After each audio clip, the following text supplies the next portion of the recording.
56.4% of households in East Germany had a fridge versus 28% in West Germany. That was the one thing that they were very pleased with. They made huge progress on. This is Cold War Conversations. If you're new here, you've come to the right place to listen to first-hand Cold War history accounts. Do make sure you follow us in your podcast app or join our emailing list at coldwarconversations.com. In 1990, a country disappeared. When the Iron Curtain fell, East Germany simply ceased to be.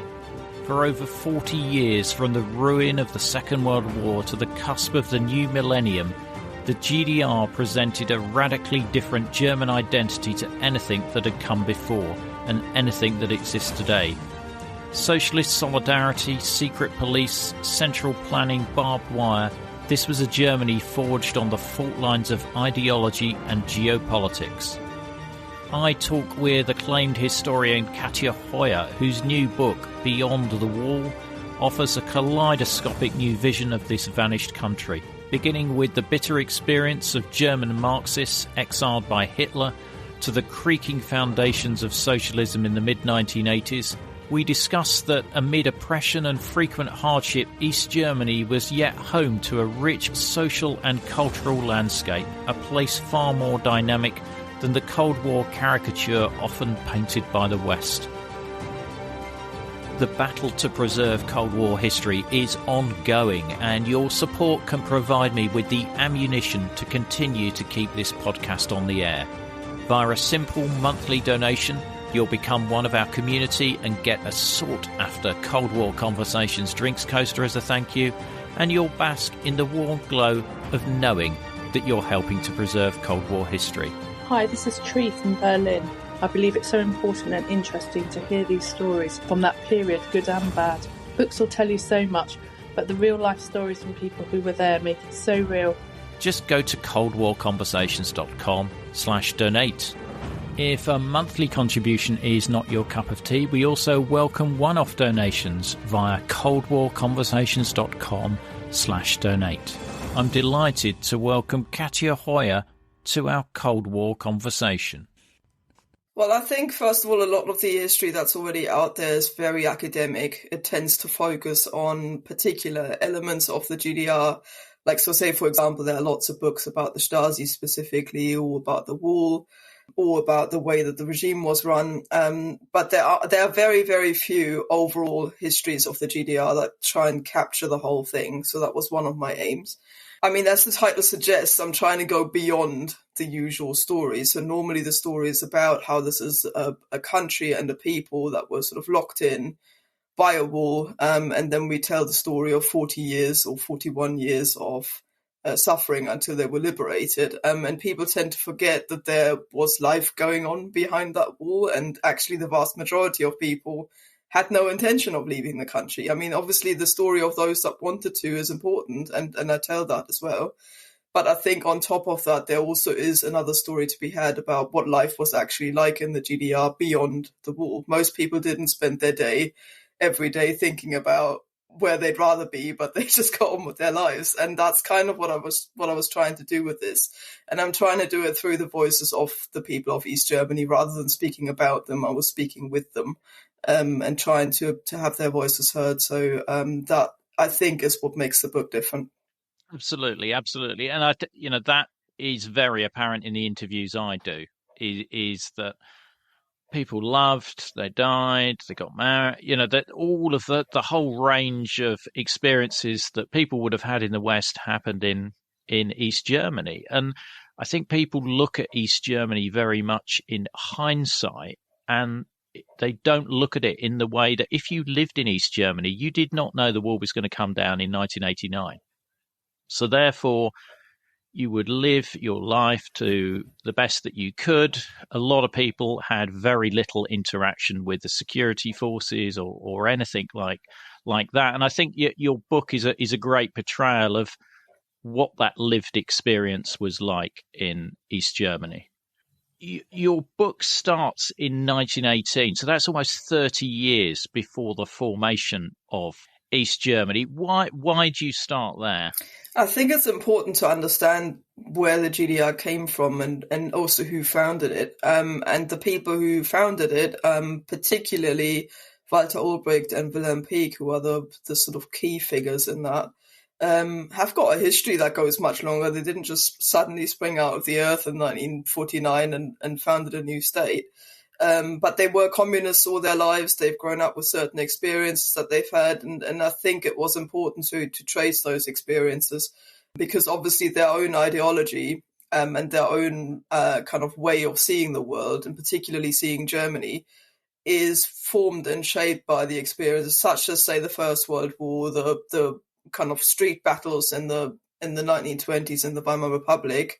Walter Ulbricht, for example, becomes a communist MP in parliament and has heated battles with Joseph Goebbels and understands kind of the power of that propaganda from the Nazis and is really keen to make sure that doesn't get repeated, and therefore goes over the top at the other end, to try and sort of protect his little republic once it's formed. And I think that's really, really important. Also, the fact that all of these communists then had to flee or go underground during the Nazi era from 1933, I think is important. They all come out of this kind of first half of the 20th century up to 1945 with an experience of intense persecution, being overprotective of themselves, being paranoid about the enemies that they have. And I think that really has an impact on the GDR later. So hence why I started a little bit earlier and trace back their steps from sort of their own origins, if you will, to when they found this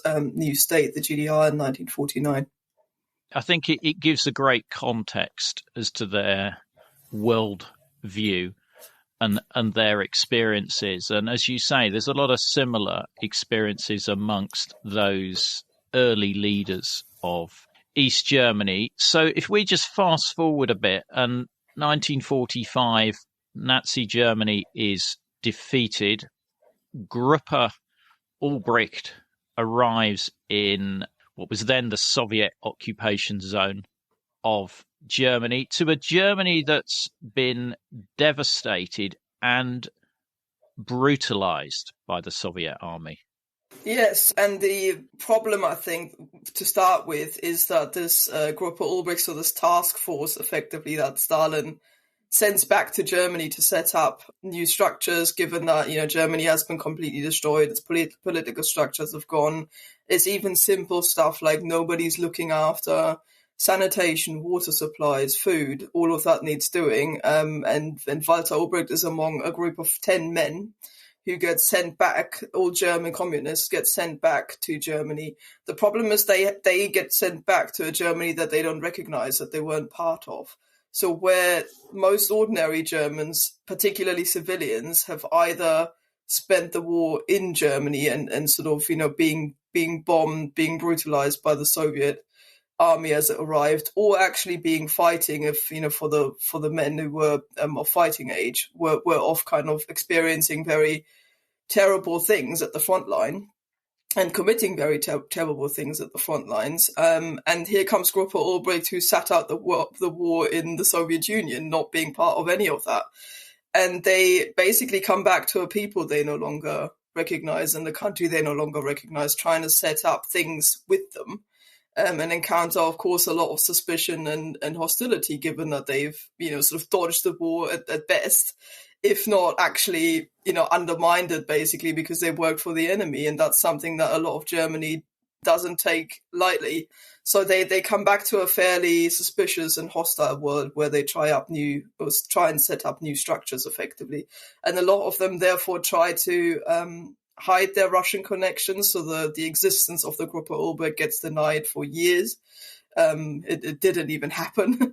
You've got the youngest member, for example, who later became quite a well-known historian, changing his first name. His name was Vladimir, and he changes it to Wolfgang to sort of, his mother had called him Vladimir because his mother had been a communist, and effectively he has to change it to Wolfgang, because he doesn't want to make it obvious that he spent so many years in the Soviet Union. And I think that's quite remarkable that these people sort of come back and even though they admire the Soviet Union for what it is and what it does, don't want to be associated with it because they are frightened what the German people might think.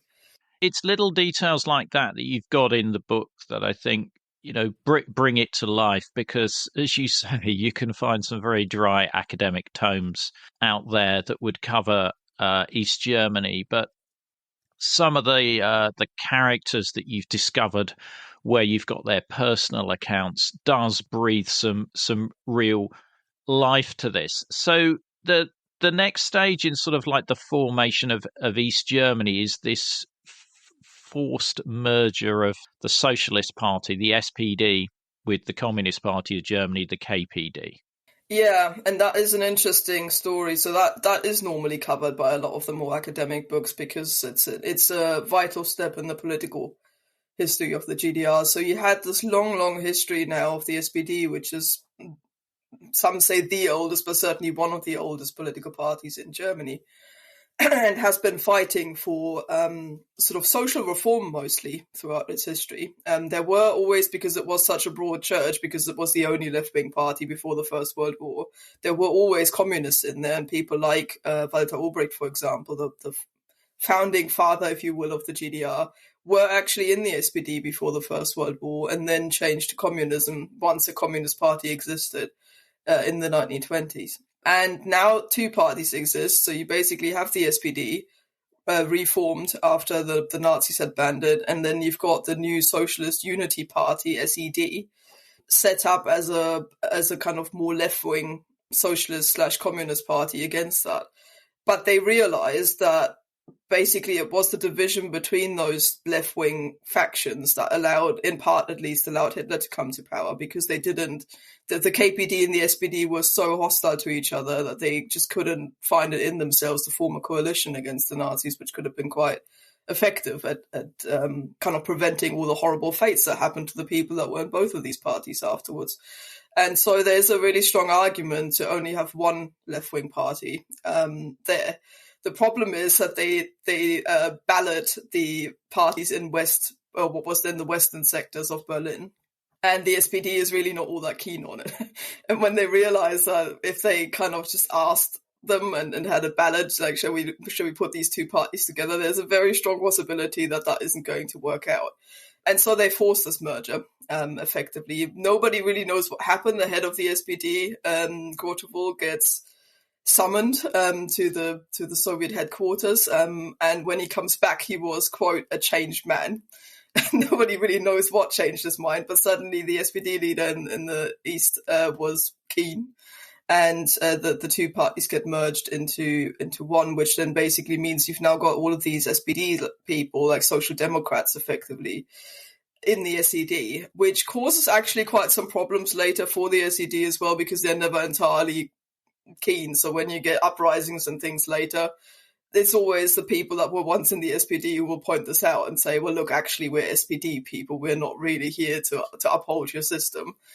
So this isn't as smooth as it's often portrayed. Kind of they get forced into this and now they're locked in the party. They still have like an internal sort of faction later on within the SED.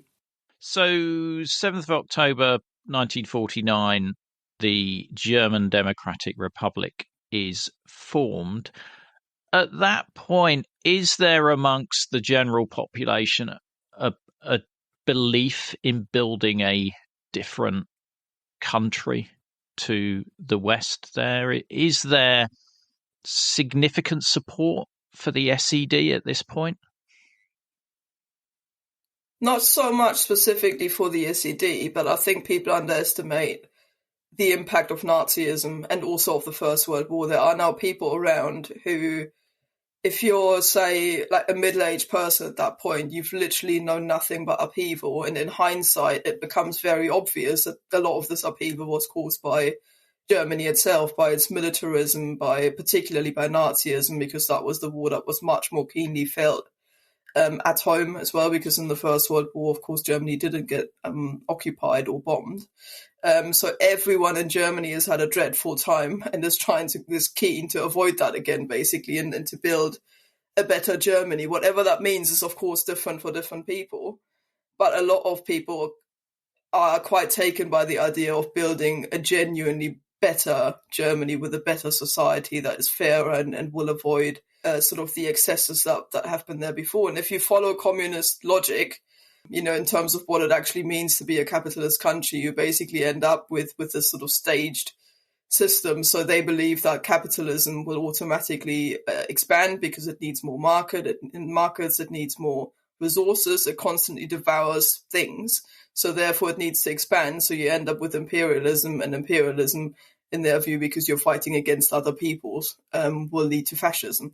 And so if you follow that logic, there are a lot of people in Germany at this point in 1949 who believe that once you go down the capitalist free market route again, you will automatically end up with Nazism again.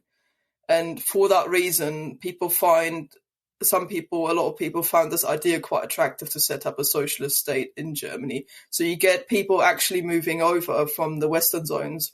People like Ulbricht, for example, famous sort of poet, left-wing poet and theatre dramatist, who actually move into the East at this point and try and sort of build socialism together with the system that's already there. That's not to say that they believe in everything that the SED does, but they believed in rebuilding Germany as a new place, as a different kind of Germany that hadn't existed before. And I think the other thing that's easy to forget is that socialists and social democrats had fought literally since the existence of Germany, since 1871, and you could go further back, in the history of communism and socialism. They dreamt of this moment for like decades, for generations. And here it was, socialism would finally exist on German soil. So a lot of people feel like, rolling their sleeves up, rebuilding Germany and making it the best Germany that it can be. And for many people, that was a socialist one. Yeah, because you hear this phrase, building real and existing socialism. I've heard this phrase been coined by, I think it's probably East German politicians that are coining this phrase. Things don't necessarily go, as you said, as smoothly as they would have expected at this point. And in 1953, there's an uprising which starts in Berlin but spreads across to other cities in East Germany. Yeah, that's right. I mean, the problem that the young GDR had at this point is that they had to pay huge amounts of reparations. So in contrast to the First World War, this time there wasn't a fixed sum that people set. So they wanted to basically avoid the pitfalls of the Treaty of Versailles. So it was decided that every power could take out of their zone like what they wanted effectively. Could be material, could be actual money, it could be ongoing production, it could be what's already there. And the Soviets go, fine, that's exactly what we'll do. So where the West gets sort of martial aid and support, and, Volkswagen being a classic example as rebuilds with British help, the opposite happens in the East. And everything from like private looting, where literally soldiers go into people's houses and just steal things, all the way to systematic dismantling of whole factories. Train tracks get ripped out of the ground, copper cables do. People dismantle like radiators from the wall, not even entirely sure what they're going to do with it, but it has to go to Russia, and there's whole like train tracks going. And even in the early 50s, so 50, 51, 52, people still describe, and I've spoken to people for my book with like older people who started working around then, they were shocked to see that they were producing something and the Soviets would literally just rock up and take whatever comes out at the end of the assembly line, take it away. These people were working like virtually, sort of 12, 13, 14 hours a day. And then they saw what they just produced being shipped off to the Soviet Union whilst they had very little and lived in kind of dilapidated housing that was half bombed still. And that was quite frustrating for a lot of people. And the regime responded because of the lack of things that they had. There was nothing on the shelves, basically. People were already working flat out. They responded by increasing the amount of working hours regularly without giving people more pay. So people effectively worked themselves, nearly to death and weren't actually receiving more, even any adequate amount of money for it. So I've got one guy there, for instance, in the book, Heinz Just, who was a teenager at the time, had learned a decent job and was looking forward to actually doing the job. And instead they put him in a room where he operated 3 machines at the same time. in a shift system with asocial hours, and then earn 250 marks at the end of it a month, which was just about above minimum wage, but not anywhere near enough to have his own place. To, as he said, like, I couldn't even have a girlfriend because I couldn't afford to like buy her things. So people got incredibly frustrated because this was supposed to be like this new brilliant utopia where everyone is equal and everyone has got enough, and there just wasn't enough of anything, and people had been told that they can finally, especially the working classes, that they can finally have a really good education so that they can then have a well-paid job and all the rest of it, and none of that was coming forth. And the regime's obstinacy was just incredible when you follow it sort of step by step, and at each step the workers were saying, we need to talk to Walter Ulbricht, the leader, and work something out, and he just flat out refused to talk to them. There's this really quite astonishing scene, I describe it in the book as well, where the workers on the Stalinallee of all places, so the street in Berlin, the great big Soviet-style boulevard that had been built, was called after Stalin.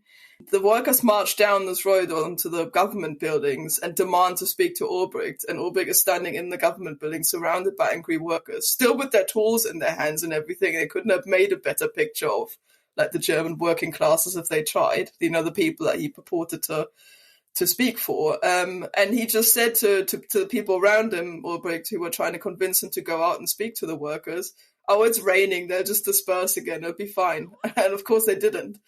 And then it really erupts into a general strike on the next day, on the 17th of June, 1953, and it ends quite badly, of course, being crushed by the Russians, who basically declare a state of emergency and crushes uprising in a very bloody fashion. The exact number of deaths are still disputed, but it's in the dozens, and it basically ends very, very badly for all sides.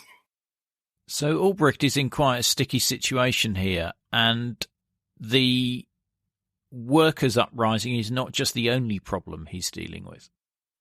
Well, he's got lots of problems, really. It's not just the population, it's also the fact that the other SED members had told him that this was going to happen and do something about it, so they're all angry. So you have people like Elli Schmidt, for example, who bravely basically told him that, Walter, this is all your fault, this would never have happened without your obstinacy. And later she gets expelled from the party for that, but immediately he can't do that, he can't expel all of them. So he's got his own party, the inner sort of circle of the Politburo against him. On top of that, Stalin had died early in that year, in 1953, in March. And that was basically Ulbricht's like guarantor for power, effectively. He had Stalin's trust in East Germany, and other people had long said, this man is useless, let's get rid of him.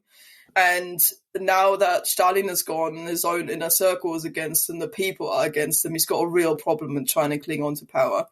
So the Stasi is being expanded. That was set up in 1950 as quite a smallish undertaking still that was constantly being kept in check as the people who have founded it want to expand it. But on the flip side, he also knows that what happened effectively is people being unhappy with working conditions and with the sort of amount of work that they have to do and what they get out of it. It wasn't so much to try and abolish the entire state. What they were unhappy about is that in the West you have the economic miracle at the same time, so people have got relatives in the West and find out what's going on there. And then by comparison, you've got this kind of horrific economic situation in the GDR, and that's what needed to change. So together with the Soviets, he works out a plan to basically increase living standards. And suddenly, and again, there's wonderful kind of, documentation from the time where people say suddenly all of these lorries appeared with like tinned food and potatoes and all sorts of other things, which the Soviets couldn't really afford to give away either. But they realized that they needed to stabilize the situation in the GDR, and that was the way to do it. So effectively, it's kind of like a carrot and stick approach, if you will. So they beef up the security at one end, and then try and beef up the people, for lack of a better phrase, at the other end. Yeah. The economy of East Germany, so they've nationalised all the industries. There's also collectivisation of agriculture as well. And I'm presuming that doesn't go down well with the farmers. No, it doesn't. You can't stand there and say you are a workers and peasant state and then basically make life very hard for both of these groups. And for farmers, it's kind of what I was saying about ongoing production with the workers earlier. So when that gets taken away, the workers get very angry. The same is true for farming. If you don't allow farmers to have their own kind of labor rewarded by the fact that what they harvest at the end of it is theirs to sell or to eat or whatever to do with because it's theirs. If you take that land away, they'll be very unhappy. They effectively become like farmhands. You know, they work on somebody else's land, and then everything that they do gets taken away and redistributed in the way that the authorities see fit. And that's, of course, very unsatisfying. The other problem is that the GDR had actually, after the Second World War, when Germany lost a lot of land in Eastern Europe, 12 to 14 million Germans were expelled from that, and many of them end up in the GDR, and they get given land as a means of having an income because they've just come with nothing from Eastern Europe. So a lot of these newcomers, and they make up about a fifth or so of East German society, is a huge proportion, are actually now what they called new farmers, Neubauern. So that's like their only thing that they have in this new country, well, not new country, but this new territory that they've just arrived at, is their new land. This is the thing that gives them a new home, a new existence, a sense of belonging. And if that is taken away from them, again, that's going to make them very unhappy. So they were among the groups, farmers in particular, who tried to leave East Germany very early on. They were part of these kind of really big sort of early waves of people leaving because they wanted to do their own thing, to have their own land. And that brings a lot of people against Ulbricht and against the regime. It's all part of his building socialism kind of by force program, which he rolls out all the time whenever he gets a chance. He sort of pushes ahead with that, whether it's good for the country or not. Yeah, but he's quite rigid in terms of following the Stalinist ideology, which again doesn't make him hugely popular. And I think the other thing to remember at this point, the Berlin Wall isn't built, and the inner German border is still relatively porous in terms of being able to exit the country. Yeah, absolutely. And certainly the easiest way is to go through Berlin, and that's what most people did. You could literally within Berlin walk from A to B, from one zone to the next on foot, but without that being an issue. So there are many, many people who would just travel to East Berlin, walk over into West Berlin, and then leave into the West from there. And in West Germany, there were like refugee camps effectively set up for them that would welcome them, would register them, and you would immediately, because West Germany effectively claimed to speak for all of Germany, so it considered East German citizens its own citizens. It's a bit complicated, the question of citizenship, but effectively, if you were German, you were German in their eyes. So it was quite easy to go over, simply give them your details, and then become a citizen there. So that was quite an attractive route that was still completely, entirely legal and open, and they couldn't stop you from going.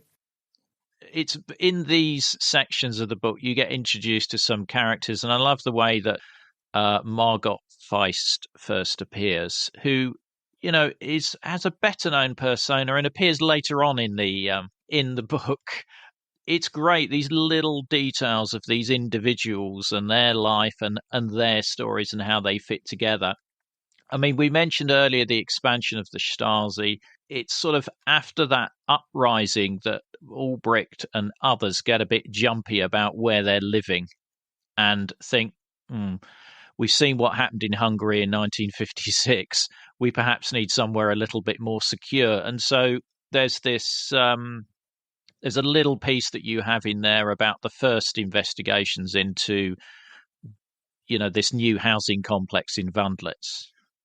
Yeah, I mean, the elite lived in Berlin and Pankow, which was kind of cordoned off, if you will, by the Soviets when they first moved in because it's a nice part of town. There's lots of sort of, grand old bourgeois type, sort of nice little townhouses and things. So they basically make that a separate part of the city. It's sort of walled and fenced in. For the Soviets initially, and then the elite move in. So they're kind of collectively sometimes referred as the Pankow clique or the Pankow circle by West German politicians, because they all lived in this kind of tiny part of Berlin. But as you say, they felt very insecure for all of the reasons you just mentioned, and decided they need to move outside of Berlin in case there's another uprising. And they find a nice piece of land north of Berlin, the so-called Waldsiedlung, so the forest settlement in Wandlitz, just sort of north of Berlin. Effectively, they start commuting. So they move out into the countryside, and then it takes them about half an hour or so when they get picked up with their chauffeurs in the morning from their houses to get back into Berlin every day, and that's what they end up doing. But this Waldsiedlung is quite interesting from a psychological point of view because they were completely effectively removed from society with that. So they're in the middle of nowhere in flat rural Brandenburg. And yes, it's nice and scenic. There's a lake, there's kind of fields around and things and a little forest and so on and so forth. But effectively, they're walled in. And this entire settlement is run by the Stasi. So, we often think of the Stasi as a means of controlling the population, but actually Erich Mielke, who sets it up, ends up controlling the politicians as well. He runs this settlement.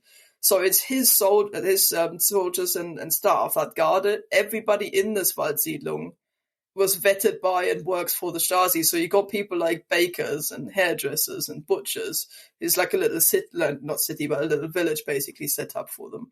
They are all Stasi people. So guess what happens if you're like Ulbricht's wife Lotte, and you go to the hairdresser in the Waldsiedlung, and the hairdresser is a Stasi woman, and you sit there and you moan about something that happened yesterday in the last meeting of the Politburo, well, she wouldn't have been privy to that, but say in a political meeting, and she's immediately going to pass it on to the Stasi. So you end up with a situation where Mielke knows absolutely everything about the elite as well. If they want something that isn't available in the GDR, so for example, pregnancy clothing kind of was always very hard to come by.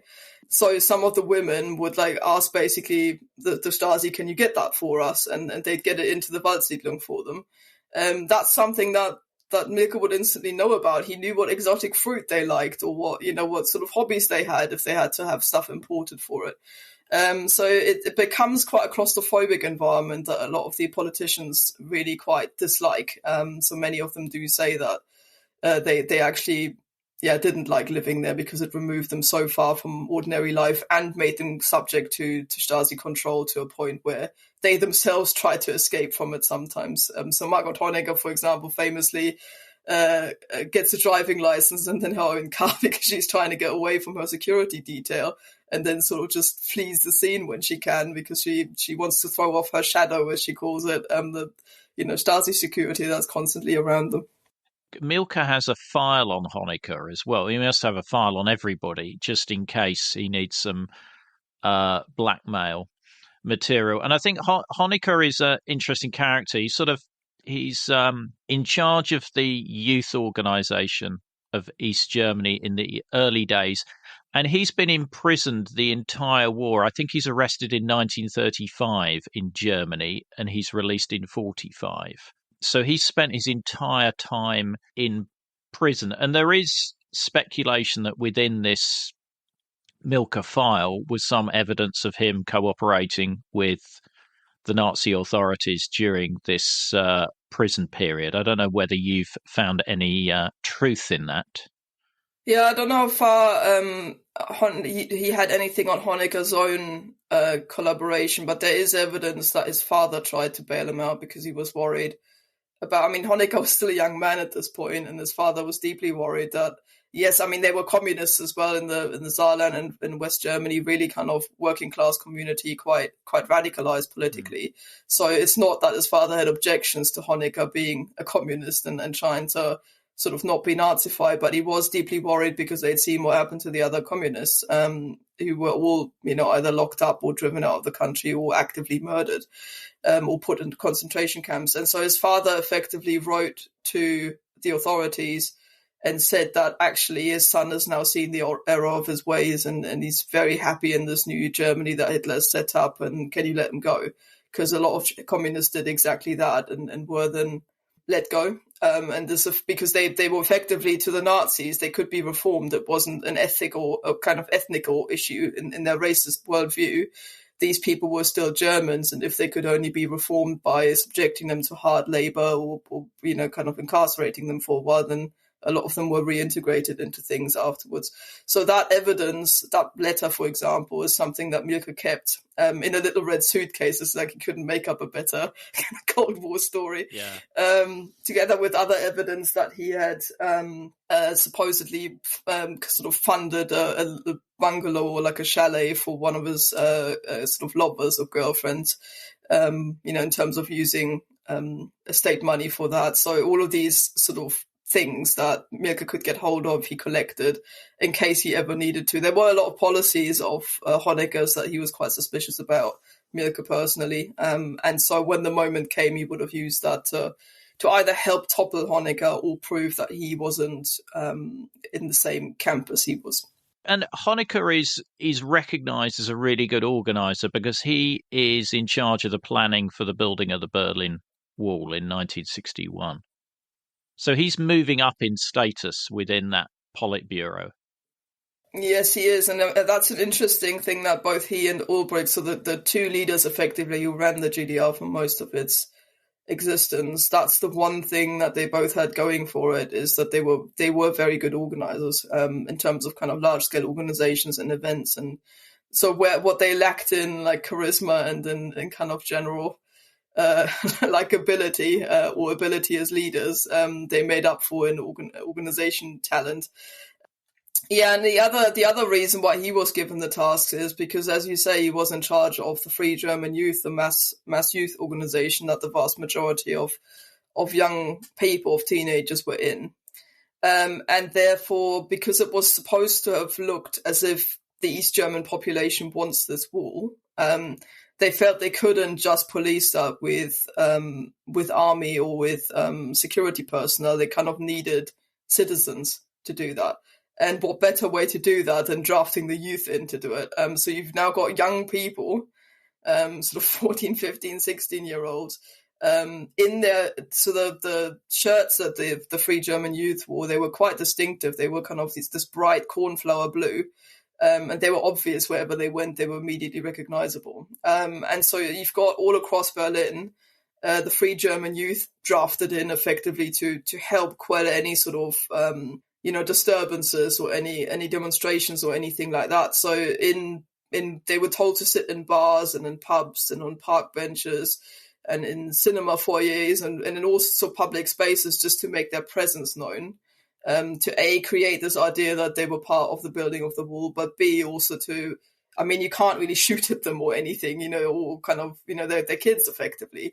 So that it's quite a sort of thought through way of ensuring the visuals of this event, but also making sure that you have extra security there that is effectively a safe way to use. They were still incredibly worried about a NATO invasion that might follow the building of the wall, and that was one way of trying to counteract that.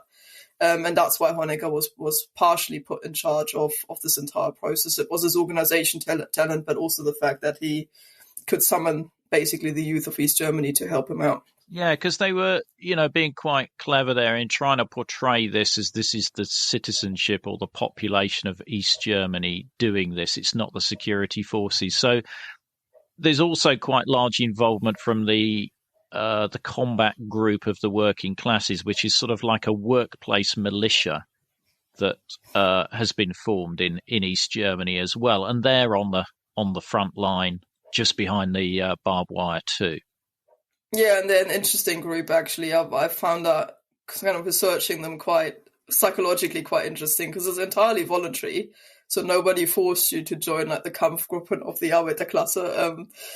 So this is one of those things where I was quite intrigued why people would do that. And I think the answer, you did get benefits for that. So if you joined it, you would get better pensions, for example. Not massively, but it was like a little bonus kind of to show the appreciation of the state for that.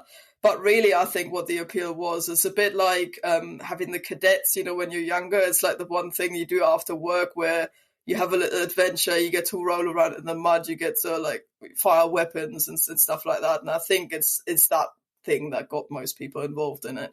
It's the sort of idea that you're like a weekend soldier effectively. But you can't be drafted or anything. So it's kind of a safe way of playing at being in the military as opposed to really being in it.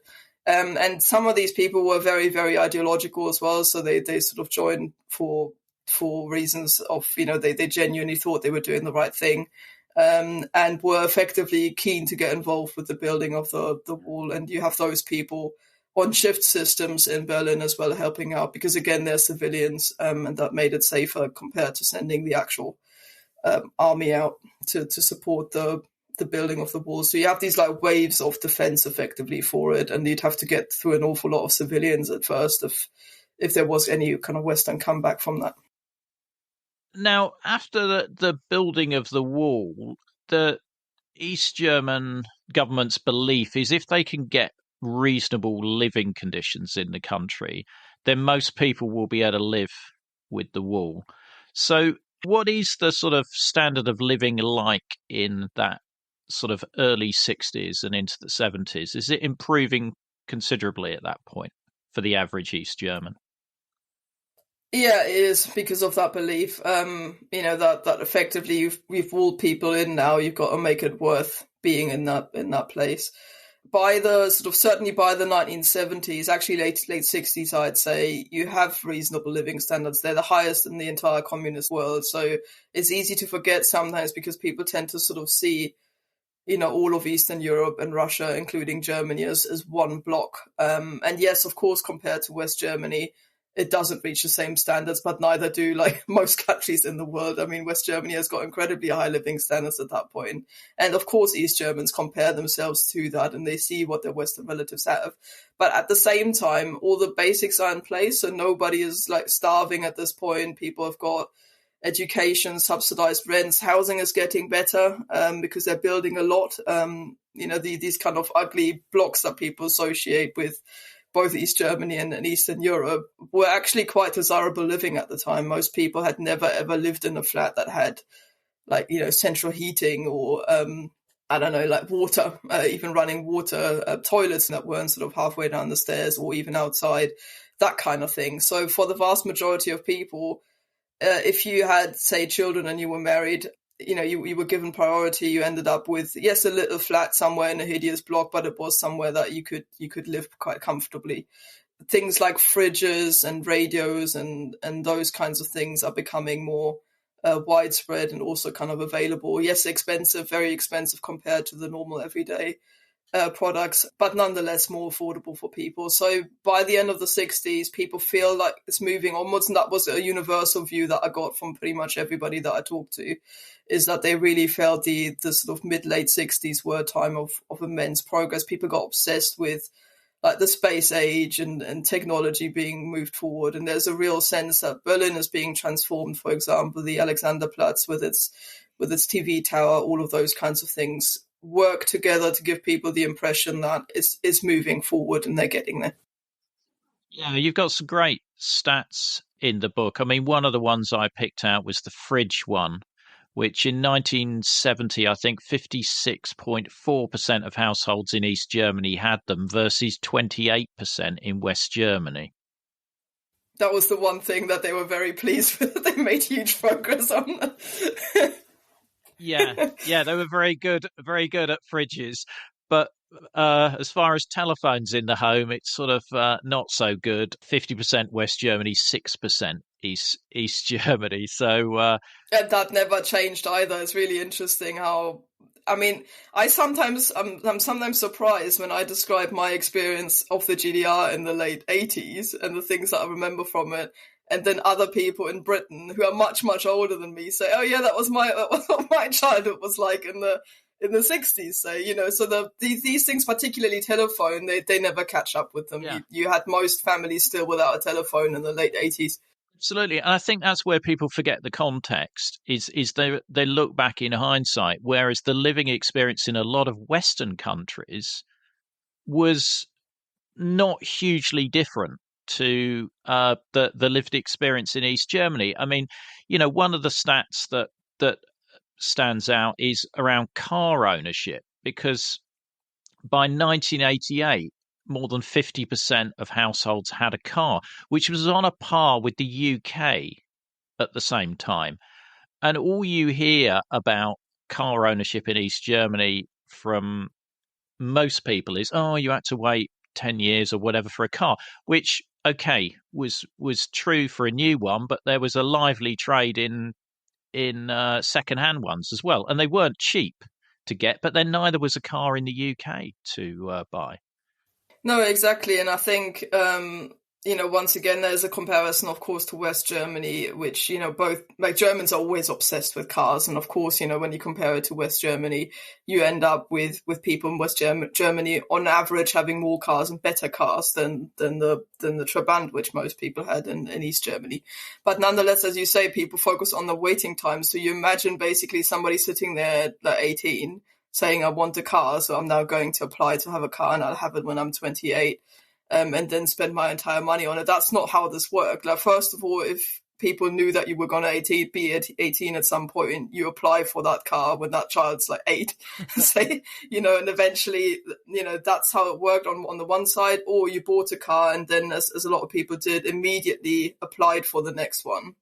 And then you knew by the time that the 10 years were over, your used car is still going to be worth probably the same amount of money you're going to pay for the new one, sometimes even more. You can sell that on and you get the new one. So there were ways around that. And these cars lasted forever as well because they were so simple in terms of their mechanics and the way that they could be fixed quite easily. So, people knew all the tricks. They carried like little toolkits around with them. They looked after these cars. Because they were treasured and people kind of, valued them as a little bit of freedom, effectively, to move from A to B whenever they wanted and how they wanted, to go on holiday and things like that. Yeah. I think one of the other areas that people highlight about East Germany is the efforts to ensure gender equality and encourage women to try and take part at all levels of society. And the difference there between the gender balance versus West Germany is massive, and it's a cause of friction with unification as well.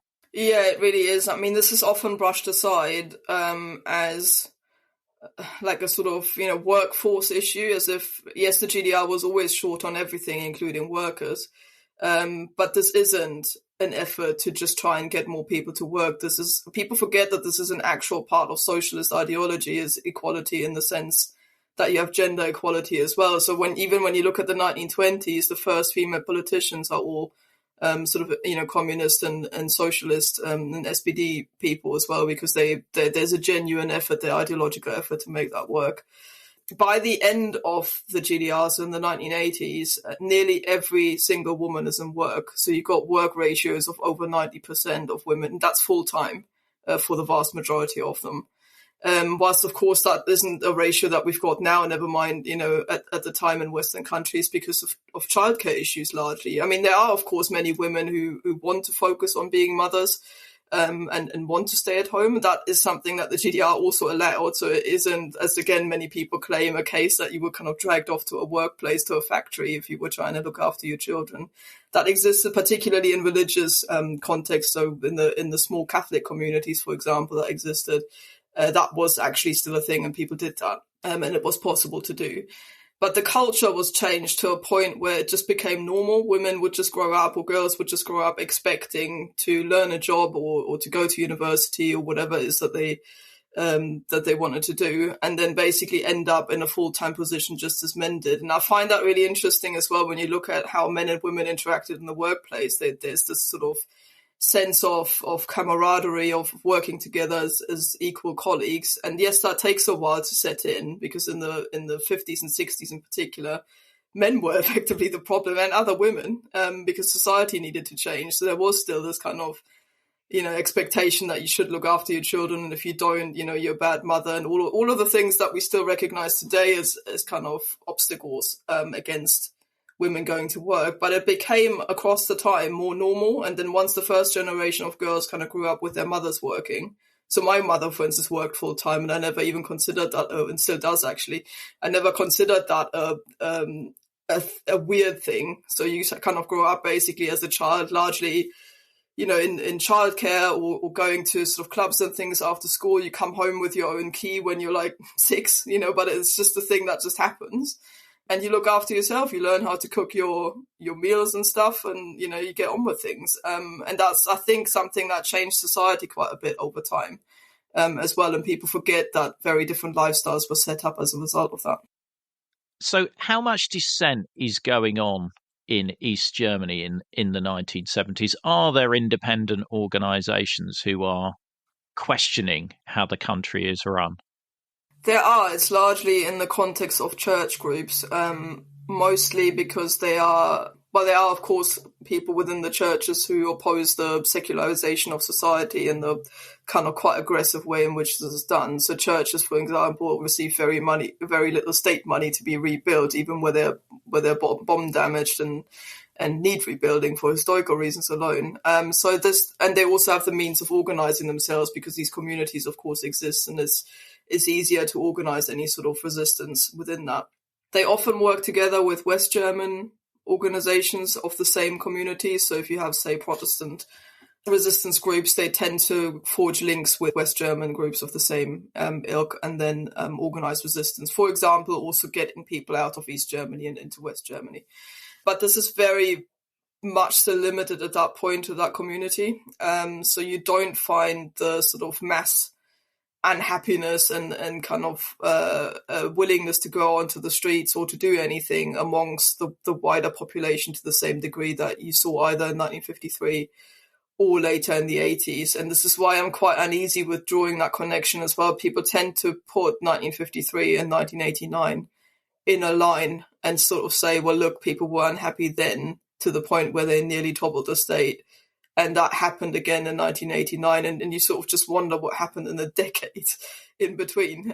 So in many ways, it does go a little bit quiet because, as I said earlier about the 1953 uprising, it was largely about conditions in the GDR. And if you make them livable, the vast majority of people, even when they're unhappy with things, don't want to leave the country. I mean, you've got this now. People are unhappy about, I don't know, the energy crisis, not being able to afford their bills. They don't like the government. You know, there's all sorts of things that people are unhappy about, but very few people pack their bags and go, right, fine, I'm going to live in a different country then.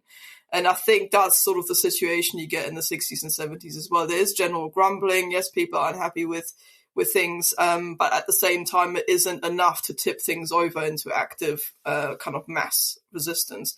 And it's interesting as well that the opposition groups get quite frustrated with that. So you hear this from them saying, how can people just be happy with having a little garden in their little lives and just get on with things when there's all of this stuff like democracy and all of this kind of stuff that is wrong with the country? You know, so it's hard to mobilize mass resistance when people are reasonably well fed and have got sort of lives worth living. But one of the little stories you've got in here I loved, and I hadn't heard about this one. And there's many in here that I hadn't heard about, but this one really tickled me, was the coffee crisis. Yeah, that is interesting because Germans love coffee. I mean, this is one of those things that denotes stability, comfort, homeliness to people. And they have a little ritual, a bit like, I suppose, you know, afternoon tea in Britain is kind of one of those things that you have to have your coffee and kuchen in the afternoon. It's just as part of civilized life for people. And when there was a worldwide coffee crisis, actually, I should say, in the 70s for a number of reasons, and it became incredibly expensive to buy on the world market. And obviously, coffee doesn't grow in East Germany or in Germany, full stop. So it had to be bought for hard currency on the world market. And this is something that, when it runs out, people get really, really unhappy about. And the regime are very worried that when they do have a coffee crisis in the 70s, and there isn't even, you know, normally people got used to the idea that there's shortages, so you just ran around different shops until you found a packet of coffee somewhere. And when that became impossible and there literally was no coffee, the regime starts thinking, we need to do something about it. And their first instinct is to create a sort of ersatz coffee out of all sorts of horrible things like chicory and barley and I mean, this happens in the West as well, I should say. You know, people will remember, older people often remember this horrible coffee mix that you could get. But at the same time, you know, Germans just won't have it. People sit there and they call it like Eric's brew, you know, because of Honecker's policies, and it's just disgusting. And so they basically set out to try and find a solution, and the solution is to find another communist or socialist country that can grow coffee on their own soil and will then be able to trade it for other things rather than having to pay hard currency for it. and they get onto the idea that Vietnam needs help after the Vietnam War had only just finished, 1975. The last soldiers get drawn out. The country is in absolute tatters. So the GDR thinks to itself, we can help a fellow brother socialist state here, but at the same time they can grow coffee for us. And they go over there and plant coffee plants, and it's a huge undertaking. It's quite a thing to do. Like, coffee needs really specific conditions to grow in. And so they go over there and build like entire irrigation systems and coffee plantations. They set up schools and things so that the communities can move entire to the regions where they can grow coffee. The problem is that coffee plants take quite a while to grow and to produce their first yield. And the first yield was due in the early 1990s. And you effectively end up with the first result of this massive undertaking coming through when the GDR had already collapsed. And now Vietnam is one of the largest coffee producers in the world. It's one of their key industries. And so you could argue it's one of the most successful aid projects that's ever happened. But it was too late to benefit the GDR, and people had to continue to drink either terrible coffee or wait until their kind Western relatives sent them some. Oh, the irony. The irony. It's a great story, but it sort of underlines how East Germany can't operate in isolation, and neither can the other communist bloc countries, amongst economic changes that are going on in the world.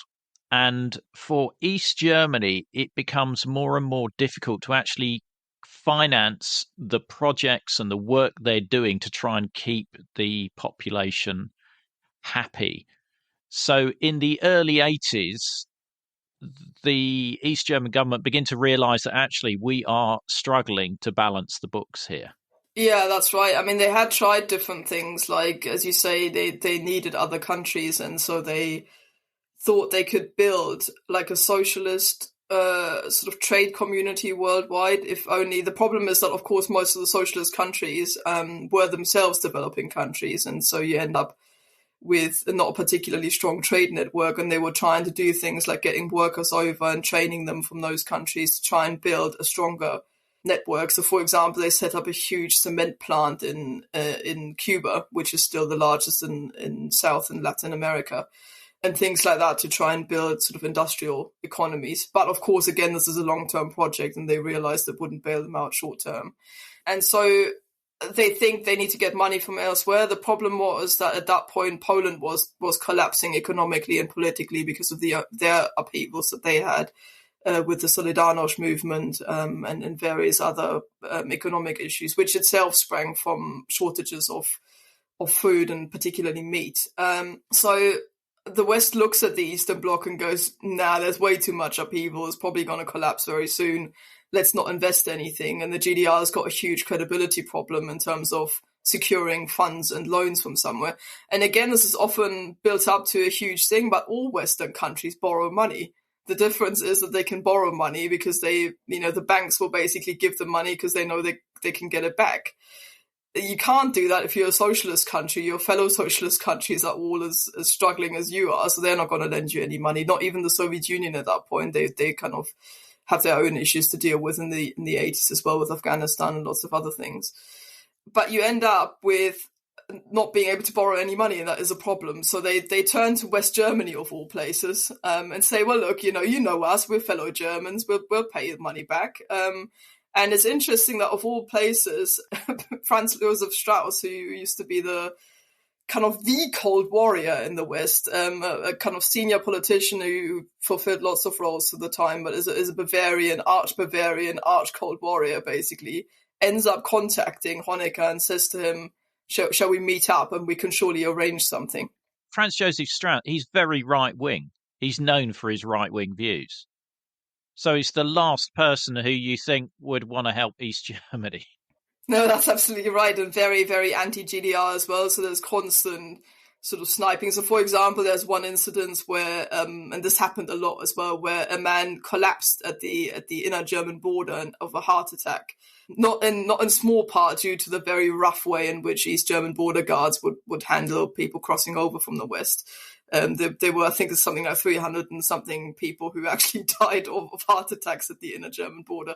And Franz Josef Strauss, when this happens, says that they murdered him. They practically, murdered him, and is one of the people that is leading that sort of propaganda charge against East Germany. So he does seem an unlikely figure, and yet he does approach contacts basically in East Germany to try and broker a deal, and out of those negotiations comes a deal of 1 billion Deutschmarks.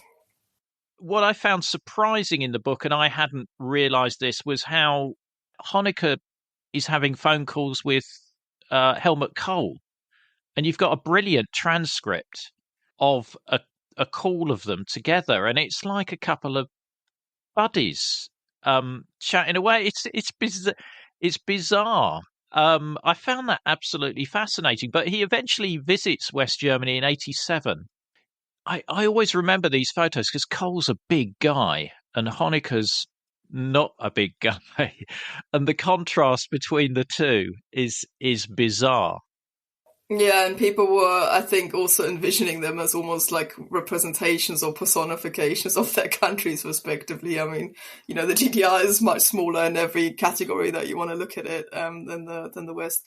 But yes, I think this is what worried the Soviets throughout, basically. I think Germans never got over the fact that there are other Germans on the other side of that divide, and no matter, how the political differences panned out, there was still, I think, always a sense that you can speak the same language, you kind of know what the other one's talking about, you get it. And especially with Cole and Honekah, Honekah was originally from the Saarland, just a few kilometers away from where Honekah was, where Cole was born. And there's an astonishing episode when they first meet, where basically Cole says to him, if we talk in dialect, nobody will understand what we're saying. We can get rid of our handlers because they, their sort of dialects or accents were, if they spoke in the local dialect, were quite, we're not too far removed from one another. So there is that. On the flip side, though, Cole is also, I think, one of that mold of politicians who were, in the context of the Cold War, probably quite robust, if you want to call it that. He belongs to that sort of group like Thatcher in Britain at the same time, Reagan in the US, sort of this triangle of anti-communist sort of staunchness, if you will. But yet he can't, as you say from the telephone transcripts and things, he can't quite get away from the fact that he wants to make relations with East Germany better at the same time. I think they'd both reached a point at this stage, and you said at the beginning that people didn't know that the wall was going to fall in 1989, and they didn't. They'd reached a point where they sort of accepted that there was going to be a different Germany at the other side of the Iron Curtain, and there needed to be a way of those two Germanys to be neighbours, trade with one another, potentially make financial deals and all the rest. Try and bring the other system down, which is effectively what happened earlier. Yeah, but towards the end of the 80s, I'll use the cliche, the winds of change are blowing.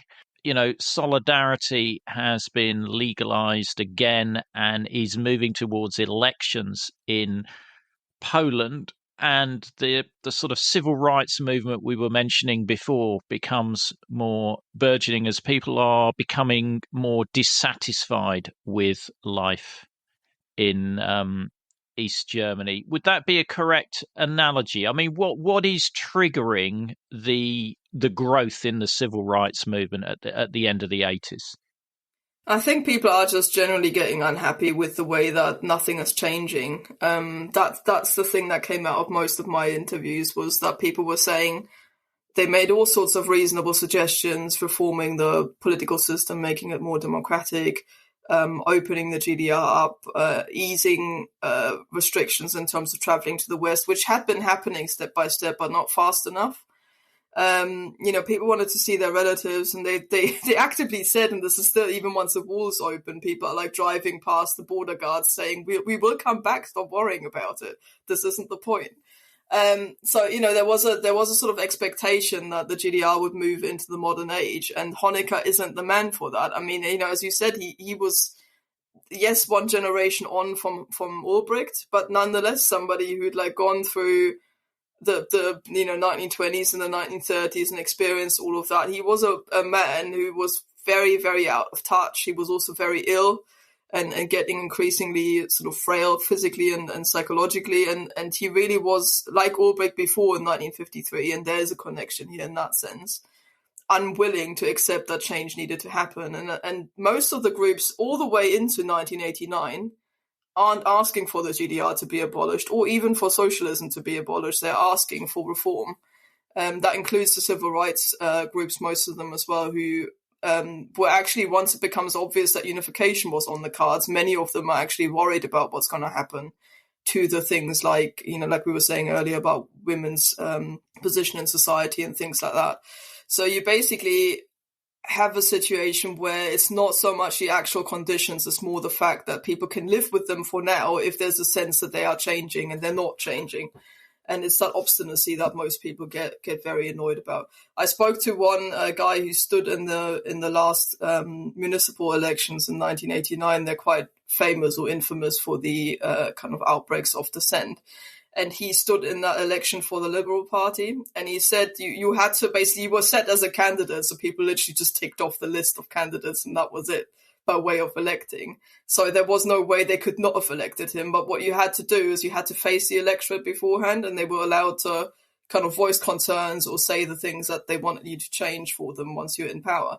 And he said it was so hostile. It was basically, you were stood there in front of a room of people and they were just saying, what about like living conditions, housing, traveling to the West? People were concerned about the environment. That was a big thing that came out of the 1980s, particularly as East Germany was still burning a lot of coal because the Soviet Unions had sort of reduced the gas and oil deliveries and so on and so forth. All of these things he was suddenly faced with. And he said, okay, I'll try and go and change it. But people were angry at that point and there wasn't really a way to go back unless things, were moving forward, which they weren't. That just underlines some of the great stories that you've got in this book. I mean, the interviews that you've done and the little stories, unknown stories, certainly stories I'd not heard, are great. One of them is you have quite a bit of detail about Angela Merkel and her experiences and a sort of surreptitious trip across the border into Poland while solidarity is forming and great stuff like that. But my absolute highlight of the book is a 4-year-old Katya Hoya appears in the narrative. Yes, I'm one of my own witnesses. Yeah, fantastic. Now, what was your family's experience of East Germany? Were they migrants from the Eastern Territories? What were they doing? What was their life? What were their jobs? Well, my family, I think, is pretty typical. If you had to list all of the kind of characteristics of a typical East German family, that we probably met them. So 3 of my 4 grandparents were from those Eastern Territories. So I've basically one of them, my grandfather came from East Prussia, the other one from the Sudetenland, and one of my grandmothers came from Pomerania, so just over the border into what is now Poland. And one was from Saxony and had sort of already lived there. But, they were part of that kind of huge group of people who traveled from the East and continued to talk about their experiences as well throughout the time, basically. Even to me, they were still talking about what it was like to live, say, in East Prussia, for example. So that stayed with them through the whole time. And they were, like many people, basically given opportunities to improve their lot. And therefore, my grandparent generation is typical, I think, for that time as well, in that they were grateful for those opportunities and lived sort of reasonably satisfied lives within the GDR without being overtly political. So they were not kind of socialist in an ideological sense, but were happy that because they came with nothing and were given apprenticeships and things like that and could sort of start doing things that suited their skill sets and their. So, for instance, my grandmother from Pomerania wanted to become a shop assistant and was told that actually. You're quite bright and we need women in sort of other parts of society and was basically told to go to university and start studying to become a teacher. And she effectively then, well, not university, there were teacher courses basically set up. And you end up with a generation which my grandparents belonged to, who were sort of reasonably satisfied with their lot and were quite happy with how things were going and worked hard and kind of just lived their lives. And my parents, my dad wanted to, I think, originally become a chemist or study physics, one of the two, and was, like all men, told that yes, you can do that, but only if you go and sign up to become an officer in the People's Army first, because then you get better access to these places of study. So he became an officer in the Air Force of the People's Army, and then stayed there because he quite enjoyed it, but also found it more and more difficult to live with the politics that came with that, as I describe in the book as well. And my mother became a teacher, and effectively, again, was kind of when she grew up with her parents being both sort of working class people, so they both worked in factories, and she was again told, you're quite bright, do something different with your life, and against the wishes of her parents, who saw that as some sort of, you want to better yourself and you want to move away from your heritage, and what are you doing? This happened a lot. Her teachers and her basically worked together to make it happen, against the fact that my grandparents weren't all that keen for her to go to university. How did your family fare in the Wende as far as the changes there? And you cover this in the epilogue of the book. You've got the Treuhand who is selling off these factories, and there's high unemployment in the former East Germany following reunification, certainly in the following years from then. Yeah, in that, again, they were, I think, pretty typical. So my dad had to leave the army because the Bundeswehr were only taking like certain amounts of people over from East Germany, and usually not the officers in the higher ranks, due to the sort of fear of politicization of them. He was offered that he could have stayed, but with the caveat that he would have basically have been posted anywhere in Germany, effectively. Certainly quite a long way away from where we lived, and feared that he'd have to uproot his entire family just to stay maybe another 2 years or so, as a lot of people did. They were given sort of time contracts. So he left and struggled quite a bit in the 90s to find jobs, because again, once the system had gone, if you were in any shape or form like part of that, and even if it is just within the army, which he was conscripted to start with, it more or less, if basically you ended up having difficulties being employed afterwards, and not least because so much industry was dismantled, so many of the companies that existed were just sold off and dismantled and taken to the West, and you got huge unemployment throughout the 90s and early 2000s in East Germany. So he kind of just went from one job to the next, all very precarious employment, and ended up working for a company that maintains like electronic gates, so sort of automatic doors and things like that. And that's what he still does. He's effectively a white van man driving around fixing things which he loves, but it's obviously a bit of a different thing to do compared to what he was used to doing. And my mother had to retrain, effectively. She had to go to university again, which was quite hard for her at the time. She had to continue to work, had 2 small children at home, me and my sister, and was at the same time having to go to university again to study and retrain effectively how to be a teacher, which she'd already been previously, which again, lots of people found very frustrating. I've talked to other people and they said they were just crying day in and day out because they'd done the same job for like 20 years and were suddenly told that's worth nothing, and start again or do something else, and ended up in kind of temporary work for the rest of their working lives.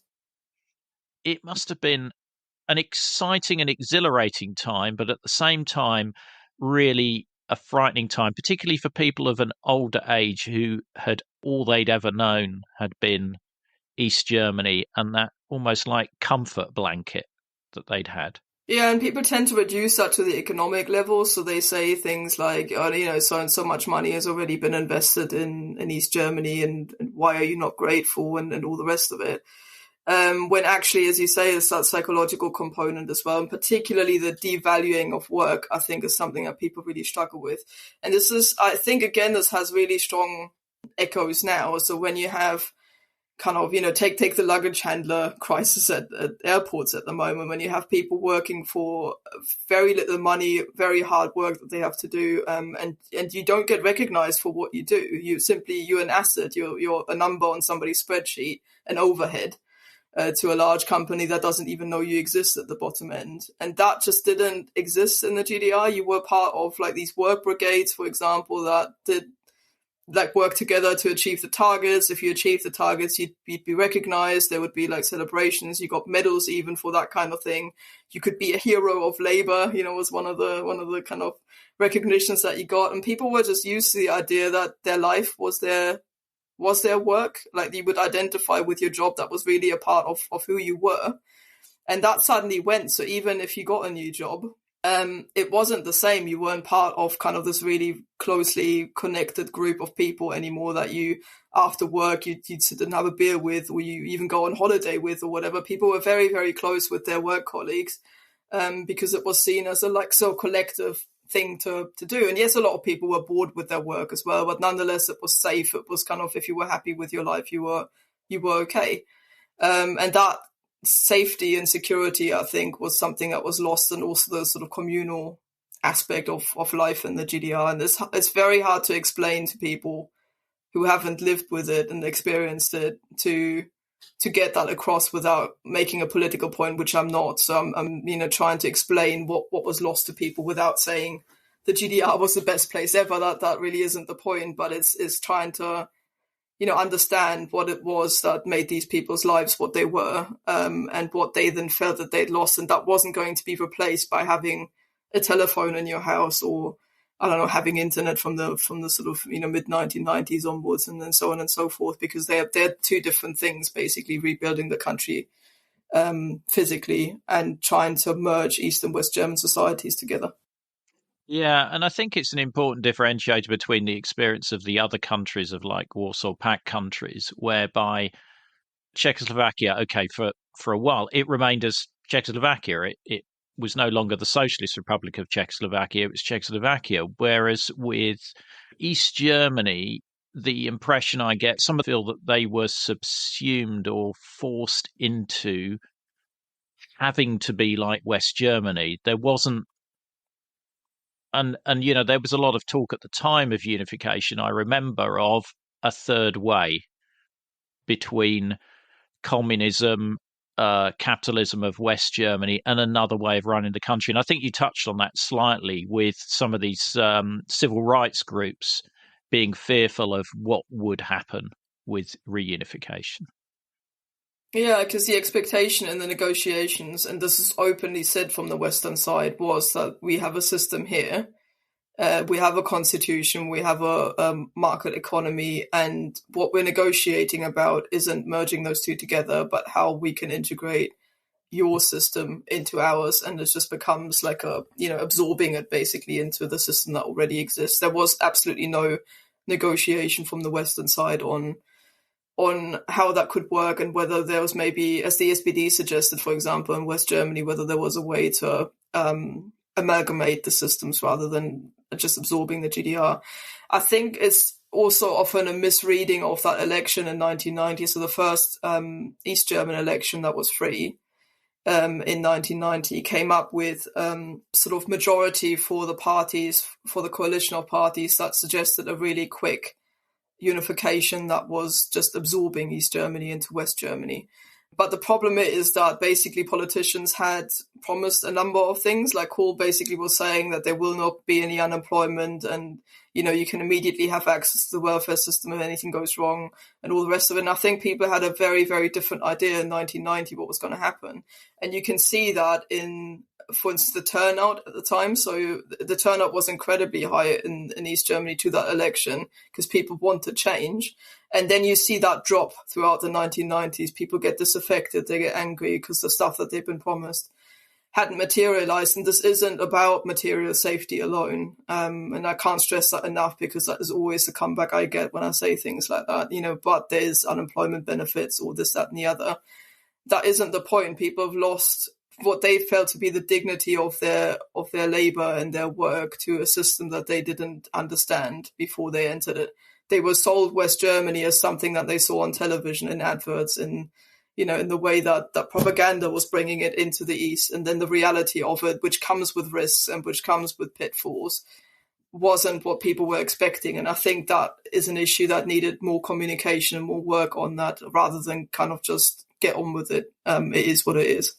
You lose your job, you lose that sense of identity. And I guess identity is one of the other things here, is you're suddenly the citizen of another country.